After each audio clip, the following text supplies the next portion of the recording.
Hello everyone, good day. For this video, I will be discussing how the CPU works and the evolution of the CPU from part 1 to part 4 based on the videos provided by our professor.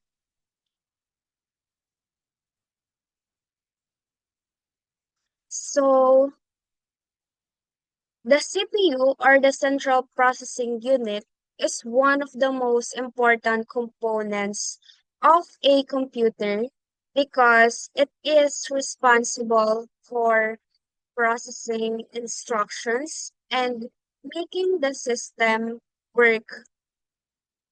Understanding how the CPU works and how it evolved over time help us appreciate how modern computers became fast, efficient, and reliable. In this video, I will explain each topic in simple terms and give examples so that it will be easy to understand, especially for beginners. So let me start by explaining how the CPU works. So the CPU is often called the brain of the computer because it performs all the calculations and decisions making processes. Every time we open an application, type on keyboard, or click a mouse, the CPU is one processing those actions. Without the CPU, a computer cannot function properly. So, for example, when a user click an application icon, the CPU processes the command, loads the requirements data from memory, and executes the instructions needed to run the program. So the CPU operates using the process known as fetch, decode, execute cycle. First, the CPU fetches an instructions from the computer's memory. This instruction tells the CPU what task needs to be done. Next, the CPU decodes the instructions, which means it understands what the instructions is asking it to do. Finally, the CPU executes the instructions by performing calculations, comparing data, or transferring information. This cycles happens repeatedly and extremely fast, billions of times per second. Inside the CPU, there are important components that help it work efficiently.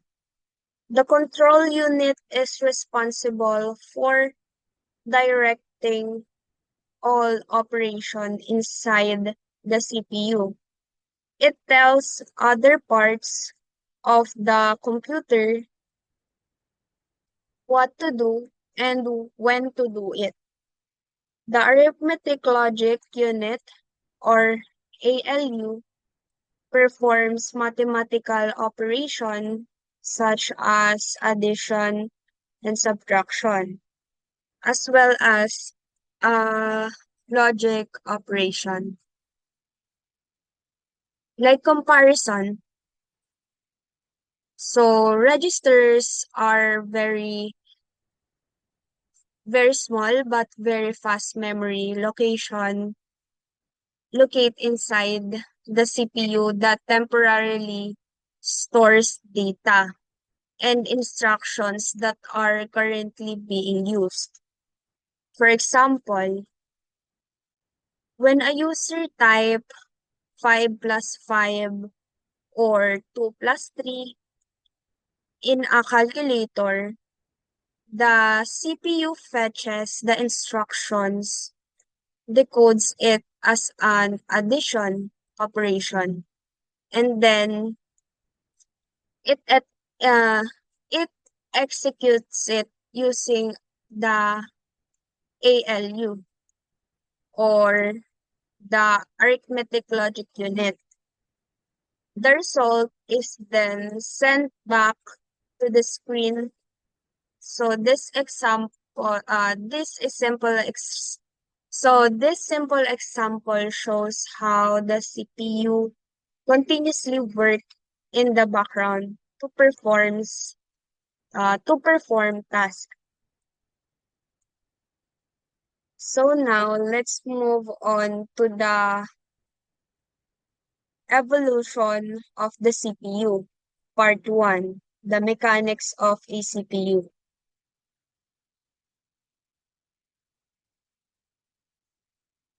Early CPUs were simple in design and had limited processing power.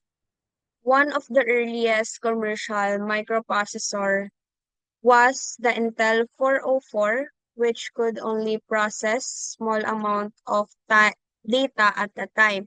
These early processors relied on binary numbers, using only ones and zeros to represent data and instructions. They also had small word sizes such as 4-bit or 8-bit, which limited their performance. Despite these limitations, early CPUs introduced essentials components such as registers and buses that are still used in modern processors. So this video is focuses on the mechanics of a CPU. This part explains how clearly CPUs work and how they laid the foundation for modern processors. One of the earliest examples discussed in this video is the Intel 404, uh, which was one of the first commercial microprocessors compared to today's CPUs. It was very slow and simple, but it was a major breakthrough at that time. The video explains also that the early CPUs use binary numbers, which means they only understood ones and zeros. These binary values represents all data and instructions inside the computer. The concept of word size is also discussed, which refers to how much data a CPU can process at one time. So early processors had small word sizes such as 4-bit or 8-bit, gaya ng sabi kanina, which limited their performance. So registered and buses are also explained in this video. So registers store small amounts of data inside the CPU, while buses acts as a pathways that move the data between different parts of the computer. Even though early CPUs were limited, these basic components are still used in modern CPUs today. So this part help us understand that the modern CPUs are built on the same basic ideas, just it's just improved and expanded over time. So next,